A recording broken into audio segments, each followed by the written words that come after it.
Kepala Dinas Tenaga Kerja dan Mobilitas Penduduk Aceh yang didampingi Sekdis dan Kabid Pengembangan Kawasan Transmigrasi melakukan kunjungan kerja ke beberapa unit permukiman di Kabupaten Simelu pada tanggal 27 Maret 2022.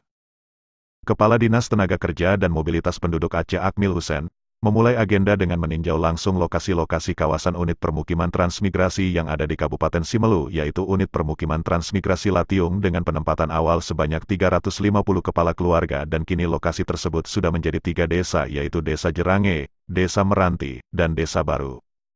Kemudian ke lokasi unit permukiman transmigrasi Sigulai yang telah dilakukan penempatan warga sebanyak 155 kepala keluarga, dan lokasi unit permukiman transmigrasi Lataling yang telah dilakukan penempatan warga sebanyak 40 kepala keluarga.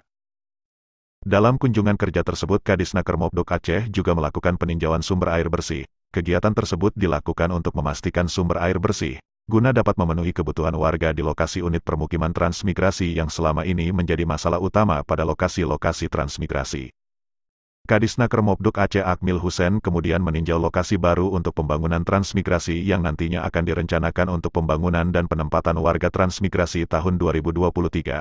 Beliau mengharapkan kepada warga unit permukiman transmigrasi di 3 lokasi di Kabupaten Simelu tersebut untuk dapat memanfaatkan fasilitas yang diberikan oleh pemerintah melalui Dinas Tenaga Kerja dan Mobilitas Penduduk Aceh secara optimal.